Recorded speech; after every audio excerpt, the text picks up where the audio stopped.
What's up, everybody? My name is Kenneth, and I am a foreigner living in the Philippines, here today to react and learn to the history of SM. I only just recently got told a little bit of the story. All I know is that the person, whoever it was that started SM, started out selling shoes or flip flops or something like that.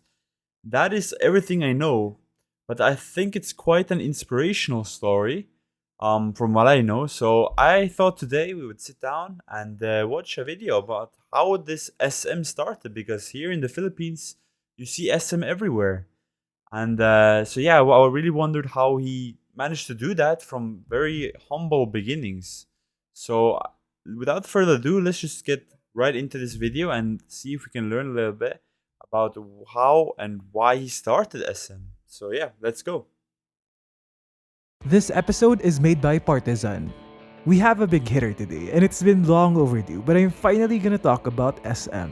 If you're not from the Philippines, Yeah, SM you see this everywhere. is the biggest chain of mall in the country and is one of the biggest companies in the Philippines. In this episode, you'll learn about the inspiring rags to riches story of the late Henry C., who was Is that him? Is that a picture of Henry C? the richest man in the Philippines when he was still around. I'm gonna talk about his journey from China to the Philippines, how he started selling cigarettes right up to when he opened his first shoe store, the growth of his shoe store, the opening of the first SM mall, and the golden age of SM.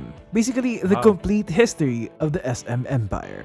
Hey everyone, this is Chris Garin, and if you're new here, welcome to Brand Origins, where I talk about the world's most valuable brands. Please subscribe to our podcast where I talk about brand disasters and other brand origin stories. You can find us on Spotify, Apple Podcasts, Google Podcasts, and on any podcast app. And please follow us on Facebook, Instagram, and Twitter, and subscribe to our newsletter. The SM story Alright, yeah, go check out the creator of this video, Brand Origins. revolves around its founder, Henry C. And Henry C's journey begins in China. Henry C was born in Xiamen in Fujian, China. Wow, Henry okay, C so it's actually from China, or at least born there.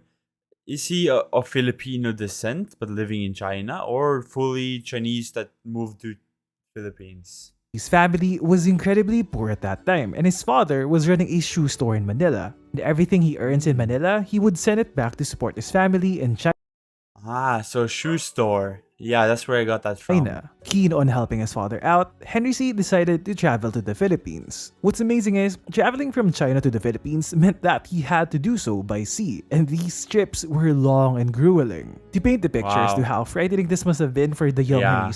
Henry C was only 12 years old, and he had Wow. to travel by himself. Plus, he didn't speak English or Tagalog. And remember that this was around Wait, that is crazy. So his mom or his parents in China just let him get on some random boat and travel to the Philippines alone when you're just 12 years old? Wow. 1936. So it's not like today where you travel and you arrive at another country where you can just book an Uber and check Google Maps Yeah. so that you don't get lost. No, Henry C just Exactly. had a ton of uncertainty ahead of him. And for a 12-year-old, for him to brave something like that, that's quite impressive. I mean, he was True. 12 years old. When I was 12 years old, my biggest struggle was how to convince my parents to allow me to get a pet hamster. But I digress. As if this trip couldn't get any worse, Henry C actually experienced a bit of food poisoning during this journey. So Henry C wow. only brought 10 cents with him, and he used this to buy Wow. bread, which wasn't 10 really cents? in its freshest state. As soon as Henry C arrived in the Philippines, his next objective was to head to his father's store. And since he didn't have any money left, he had to go there on foot, and it was a 3-kilometer walk. He just kept I wonder if Manila was as unwalkable back then as today, because I can't even imagine walking 3 kilometers in Manila today. That would be almost impossible, depending on where you are, of course, but in a bunch of areas, that would be impossible. asking around for directions, but honestly, I'm not sure how he did that since he didn't speak English or Tagalog. When he did find his father's store, it was True. Did heartbreaking. you just like go around just saying the name of the store? And they're just like, pointing out, it's over there. Oh, Henry no. C just wept because he saw the situation that his father was in. He saw the state of his father's health, he saw how frail he was, and he saw how small the store was. The store was just around 2 square meters big, and that's Wow. Is this a recreation of the store or just a random store around the same size? You can imagine it looked like that. where yeah. his father would sleep as well.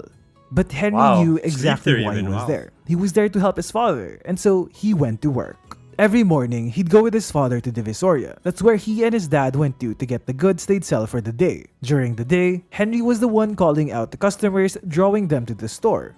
Wow, it looks so crazy back then. Public Market Manila.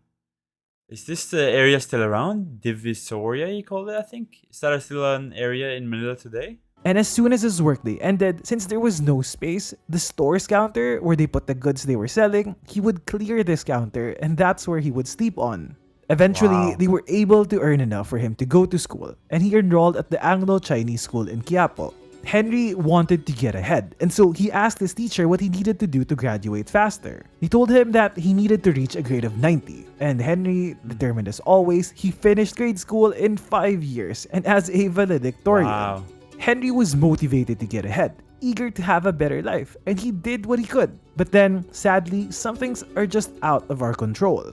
Around this time, World War II broke out, and the Japanese invaded. Yeah, I was gonna say this. Like, he arrived in 1936. That's a very unfortunate time to arrive. And being Chinese, I don't know how the Japanese would treat him. Of the Philippines began. Japanese occupation of the Philippines began in 1941 and ended in 1945. Manila was the second most damaged city in the world. And when the Americans were bombing the Ayala Bridge, Henry was injured by shrapnel, but he'd make a quick recovery. Wow. However, He was even injured by the bombings. Wow. the war did deal a crushing blow to their stores, which were completely destroyed. But now the war was over, and despite the crushing blow to his morale, Henry C. knew that this was his chance to rebuild. So he gathered all his savings, which were a couple hundred pesos, and started buying packs of cigarettes from American soldiers. He would then sell these around Plaza Miranda and make a profit of 1 peso per pack. Aside from this, he Wow. was also selling scrap metal and just about anything he could get his hands on. This racket did well, enough for him to So he was like a master salesman. He could sell anything. That's very rent interesting. a small space in Calle Carriedo. The store was bigger, but it was pretty much the same setup where he'd sleep on the counters after store hours. So you know what they say about hard work and luck? If you work hard, luck meets you halfway. Well, hard work brought Henry C. to this point where he now owns this small store, and luck was about to meet him halfway.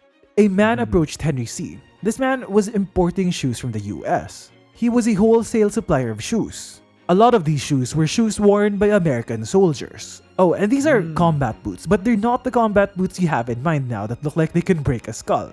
No, World War II combat boots actually look very classy and fashionable. Wow. So now Henry Wait, C. soldiers used to wear like classy shoes like that, like in war, like through mud and forest, they'd wear shoes like that? Really?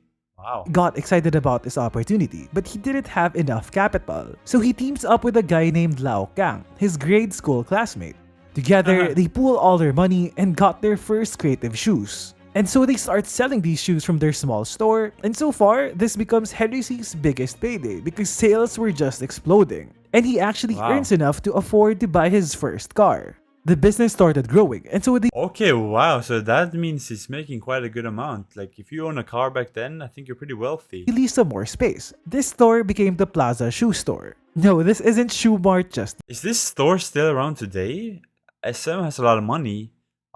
They should like own this store still and like have it as like a museum, basically. yet, but we're getting there. In 1949, an important figure comes along. His name is Senen Mendiola. Mendiola was brought in as Henry's accountant. Senen Mendiola would go along with Henry C. during his walks. They'd go around the shops at Escolta Street, and these walks weren't just to unwind. They were doing this to learn about the competition. They were basically scouting other stores that were popping up around the city and learning from them. Both Henry C. and Senen Mendiola would talk to shoppers about what they liked and what they didn't like about these stores. And they'd also try to get insider stories from the sales ladies. They then opened up their second store, the Park Avenue store. This one was bigger than their first store, and it was actually around this time when Henry C. got his first loan. It was a ~1,000,000 loan from China Bank, which is kinda cool Wow. because SM would later on own China Bank, so I guess it goes full circle. And China Bank. Is this a bank from China? I've seen this today in the Philippines also. Why is it called that? Is it like originating from China? Things weren't only doing well in business, Henry C's dating life was reaching new heights as well. On March 30, 1950, Henry C. married Felicidad Tan at the San Miguel Church. Henry met Felicidad when she was 16, and she was a shoelace vendor, and her dad was actually also running his own shoe store. But then Wow. that store would end up closing because of Shoe Mart's dominance later on. When Henry was Ah. around 28 years old, he started studying commerce in the Far Eastern University. Was that a Filipina he married or a Chinese? Like a Chinese Filipina. But then he only ended up finishing 2 years because there was just too much work to be done running his stores. Around 1954, Henry C. and his first business partner, Lau Kang, decided to dissolve their partnership. I'm not sure why Oh, they did wow. that, but they both split up the branches their enterprise owned. Henry wasn't satisfied with what his shoe store was able to achieve. He wanted to learn more about how to take things to the next level. And so in 1955, he took a trip to the US. Initially, the goal of this trip was just to get more suppliers in America. But while he was there, he started taking notes on how the customer shopping experience was in the US. Because over there, malls were on the rise, so he would go to these malls and he would start studying chains like Macy's, Sears, and JCPenney. These three were department stores that were doing really well in the US. After America, Okay. Henry traveled So to you see this guy is studying a lot of his competition, like walking around the streets of Manila, even going to America and studying competition there, like seeing how they're doing things. Very smart guy. Europe to learn about the latest fashion trends. During this whole trip, he was taking photos of how the stores were set up, how their ad posters looked like, how their staff were dressed, noting down what they had that the shops in Manila have yet to have. It was at this point when his vision became clearer and clearer. Going back to the Philippines, his goal was set to set up a chain of 50 or more shoe Wow. stores. And So he really wanted to go big. Like he had one store, then a second, and now he wanted 50 shoe stores. Still selling only shoes. I wonder how it turned into like groceries and stuff. That's very interesting because nowadays SM they sell basically everything. Books, appliances, groceries, probably shoes still. Pretty much everything. So that would be interesting to see. I think I'm gonna end the video here and make this a two-part series. Just so the video doesn't get too long, guys. And I'll upload part 2 very soon if you guys are interested and want to see more of this. If you guys have any other videos you want me to watch also, then please make sure to recommend me some in the comments so I can check that out. And if I end up reacting to your video, then I'll give you credit in the video. So guys, this video was by Brand Origins. We'll watch part 2 soon. I'm gonna give this video a like. Really good video. I'm enjoying this. I can't wait to see how this ends. So yeah guys, thank you so much for watching. I'll see you in my next video tomorrow. Take care. Bye bye.